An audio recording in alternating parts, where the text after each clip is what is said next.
You don't deserve fancy things. My mother-in-law, who lives with me, threw away all my clothes, cosmetics, bags, shoes, and all kinds of accessories. As I stood aghast, looking up the empty closet, she continued, "You married into my family, correct? And yet you still rebel in those flashy clothes? How many times have I told you to dress more modestly? You need to be punished. Stay in new underwear today. Hurry up and take your clothes off. Then get on your knees."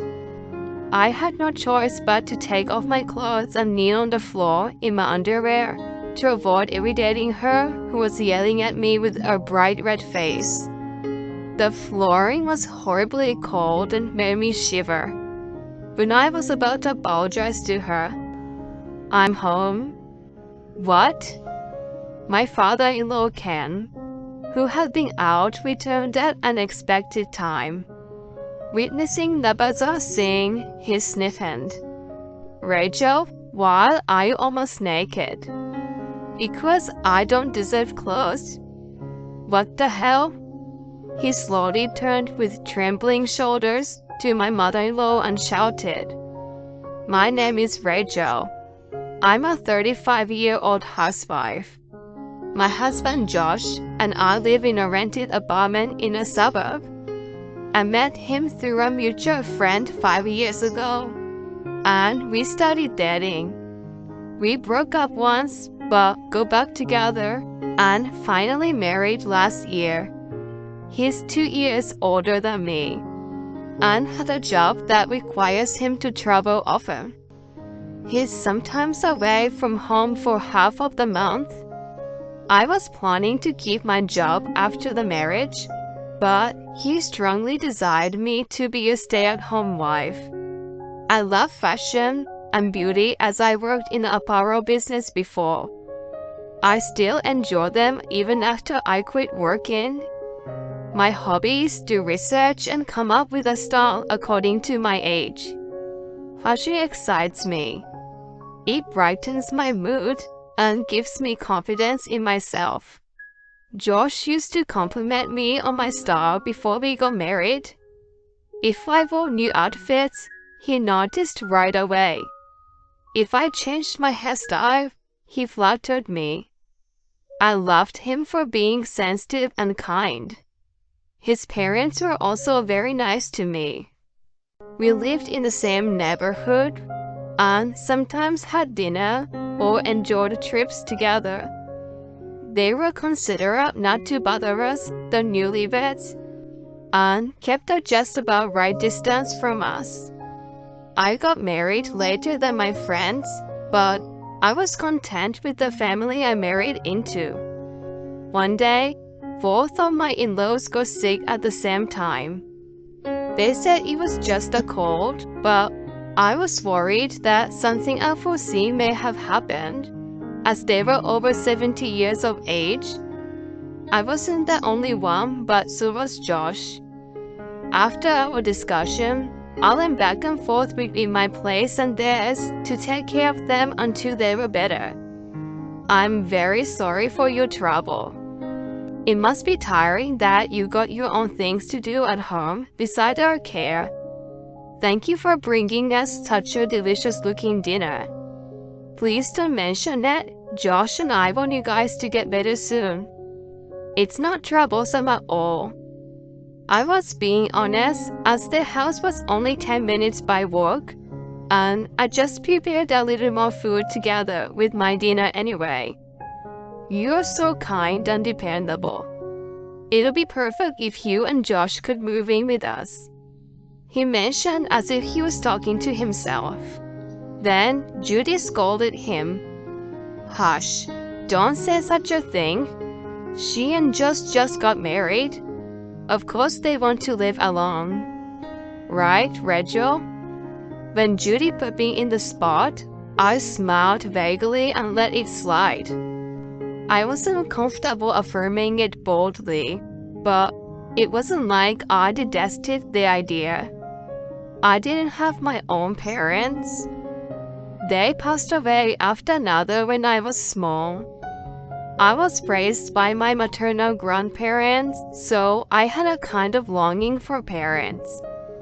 Because my chance to take care of my own was stolen, I had the desire to do so with my in-laws. If living together was going to give them peace of mind, why not? When Josh came back that night, I brought up the idea of moving in with his parents. He was more on board than I had imagined. I totally agree with you. They are getting old, so I feel better to know you are with them. Also, I've been worried about leaving you alone while I'm away. If the three of you are together, all my worries are gone. The day after we discussed, preparations began for us to move. When we told the in-laws this, they rejoiced. They set up our bedroom in no time and made the house ready to welcome us anytime. We planned to move in with them when our lease was up in a month. The month flew by as I packed and I went around to say goodbyes to my close neighbors. Welcome Rachel and Josh. We are so happy to finally have you guys here. On the day of our move, Josh and I were greeted by their cheerful smiles. Thank you, Judy and Ken. I'll be glad to help you with chores, grocery shopping, and whatever you need. As soon as I said it, Josh said, and I'll work hard for you guys. Then continuing as he remembered. Oh, by the way, I have to go on a business trip the day after. It's for 3 weeks, a bit longer this time. Take care of Rachel, Mom. We decided to celebrate the first day of living together with pizzas and wine. The day ended full of joy. A couple of days later, Josh left for a 3-week business trip. Normally, I felt lonely being left alone, but not from this time on. My in-laws were with me. I immediately decided to be useful and enthusiastically started my chores. I ran the washing machine for starters and vacuumed. Then Judy, who had been out, came home.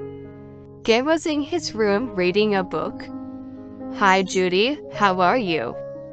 After I finish with the laundry, I'll make some lunch. What would you like to have? As I asked her, she looked around the room. Then she opened her mouth. Rachel, you have to clean better than this. You're a housewife, so there's no excuse for cutting corners. If you can't do better, you're a failure. I was stunned by her harsh tone, which I had never heard before, that I couldn't say anything. She gave me a side eye and started watching TV on the sofa. After that, her behavior changed completely. She monitored how I cooked and cleaned, and gave me detailed criticism, and began to lecture her own theory of what a wife is. Her generous and gentle personality turned tense and scary. I thought I had somehow offended her. But when Ken was around, she went back to being sweet as before. Observing the way she was, she seemed to choose places and situations to change her behavior. I suspected bullying then. My suspicion was confirmed by an incident. One morning, when I got up and opened my closet to dress up, I noticed a few of my favorite dresses were missing. In addition, a bunch of makeup that I always used was gone. I always put it in the same place, and I didn't remember taking it anywhere else. When I asked Judy if she had moved them, she gave me a surprising answer. Hey Judy, have you seen my dresses and makeup? They were gone when I woke up. Oh yes, I threw them all away. And, by the way, I sold some accessories. I only got a couple of bucks for them though. Do you have any problem? Why did you do that without asking me? She shook her head and gave me a cold stare. You know, you're just a housewife in this house. A housewife has no business caring about fashion. You're not allowed to wear those flashy clothes. Dress more modestly, got it? She snapped at me and then, if you understood, go prepare breakfast now. She ordered and walked out of the room. Those were my favorite dresses that I bought after setting my paycheck when I was single. If they were already thrown away, never mind. I couldn't get over it easily, but I must live with her for a long time. I was going to pretend to be submissive in the presence of her eyes. I changed into the plainest shirt and jeans I had on hand and headed to the kitchen to prepare breakfast. Judy nodded in approval at the sight of me. From that day, she began to rub me the wrong way even more. I was asked to do various things in addition to my daily chores, such as weeding the garden, washing the car, and accompanying her for shopping. I sure wanted to be helpful, but not if she was giving me a hard time. I was annoyed, so I pretended to obey her, but used my savings to buy cosmetics and clothes from my favorite brand. Knowing that if they were found, she would throw them away again, I put them in a box, which was placed under bed. It had been 3 weeks since Josh left. He was finally coming back that night. I thought to pick him up at the station and go for dinner. I asked Judy for permission. Is it okay if Josh and I went out for dinner tonight? I'll sure prepare something for you before I go. That's a good idea. You should go. You don't need to make anything for me. It'd be nice to have something other than you cooking once in a while. I thought there was a little sarcasm mixed in, but permission was granted anyway. Excited, I prepared to go out in a hustle. It had been a long time since we had a date night. The new dress I just bought was great for the occasion. I was all fired up and dressed up perfectly, and then snuck out of the house without being seen by Judy. Ken seemed to be out as I hadn't heard his voice. He was probably going to eat outside, so I didn't have to worry about his dinner. I was thrilled and headed for the station where Josh was getting off. I waited for his return in front of the exit gate where many people came and went. It kind of reminded me of the nervousness of the first date. Then, after 10 minutes of waiting, I saw Josh among the crowd. I waved my arms to let him know I was there. He noticed and came running up to me. I was thrilled to hear him compliment me on my new clothes like he used to do. Hi honey, how was your trip? What would you like to have for dinner? As I was asking, his face frowned. He looked like he was upset. What on earth are you wearing? I bought it recently. Isn't it nice? When I pointed to my dress, his face turned red as he yelled at me. I'm asking why you are dressed up like that. Didn't my mom warn you? Wear simple and modest outfits. She told me I was just a housewife, so act like one. You know, getting dressed up is one of my few hobbies, and I don't dress particularly flashy. I'm wearing what's within the boundary. There's no need to be so uptight about it. Besides, you like the way I dress, don't you? He raised his voice louder to my objection. What my mom told you is what I agree with. If she tells you to dress a certain way, it's the same as if I told you.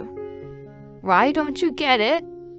I finally realized then. Judy threw away my clothes on his instruction.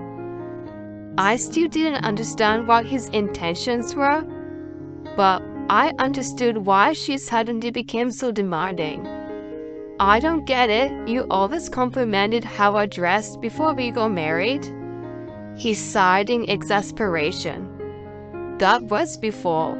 We are married now, and you are my wife. It's a different story. You married into my family, so I need you to look and act accordingly.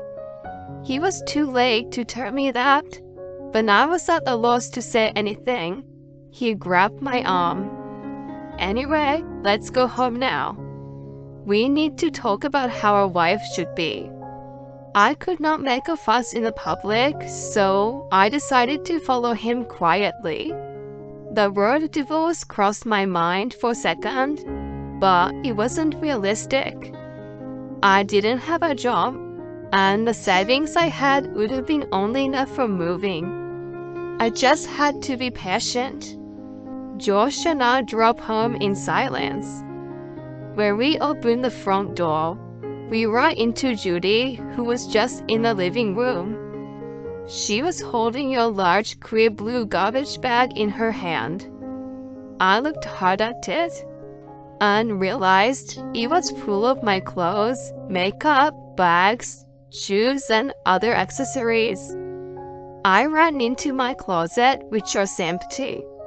Nothing was left in it without exaggeration. Plus, the new clothes I had hidden away were gone. My shoes had disappeared completely from my shoe rack. I can't be too careful around you. This is a punishment for rebellion. You can't obey us, just wear your underwear. This is way out of the line. It is not acceptable. I forcibly snatched the garbage bag from her hand. Josh grimaced at me in his rage. Hey, don't be rough with her. Whose money are you living off of? If you still resist, I'll throw you out. That being said, I had no words to retort. It was true that he took care of me. When I couldn't refute the fact, Judy got carried away. Take all your clothes off and get on your knees. If you apologize, we'll be easy on you this time. I couldn't make a living if I got kicked out, so I reluctantly took my clothes off and got on my knees. The flooring felt cold against my skin. When I was about to apologize, Kay happened to come home. Judy blurted, "You're already back?" in a funny high-pitched voice. She thought he was coming back at around midnight. He froze for a moment at the bizarre situation and then asked, "Rachel, why are you almost naked?" "Because I don't deserve clothes." I didn't know what else to say. He mumbled, "What?" in confusion. "You know, she's my wife. She needs to learn her position. For that, those fancy clothes are a nuisance." He's right. This is necessary for her to learn. You tell her to. Ken groaned loudly and covered me with the jacket he was wearing. Then he pulled me up by hand and stood on his ground, shielding me from Judy and Josh. What the hell are you guys thinking? A position of wife? This is no other than abuse. I'm fed up with you guys. I want a divorce. You too, Josh. Never come to this house again. Understood? Both Judy and Josh thought that he would be on their side, so both of them were stunned with their eyes wide open. Why divorce? No way. I don't know how to live if you divorce me. I'm very sorry. I won't do it again, so please forgive me. Dad, do you mean you want to disown me? Please don't. I'll apologize, okay? If you kick me out, I have to find a place and start paying rent again. Both of them pleaded with Ken. He rolled his eyes in disgust. He scolded them that they were apologizing to the wrong person and looked at me. Then Judy and Josh got on their knees and apologized to me. Of course I can't forgive you guys. Even if I divorced and can't make a proper living by myself, it's 100 times better than living with you. They both lamented. Oh no. I was able to file for divorce afterward with the help of Ken's financial support as his apology. It wasn't his fault, so I declined his offer at first, but decided to accept it after he insisted adamantly. He and Judy also filed for divorce as declared, and the house was put up for sale. He said he would use the money to move to a more rural area and live at his leisure. Judy was left penniless. She was planning to live with Josh, but Ken didn't allow it. He thought if those two stayed together, they conspired to do harmful acts. Judy turned to her relatives, but the rumor of her abusive behavior was spread among them. They were disgusted with her, and she was left alone. She currently works as a daily walker and is living by day in a small apartment. It must be unbearable for her now, as she has been living a comfortable life. As for Josh, who was disowned by Ken, actively looked for a new wife.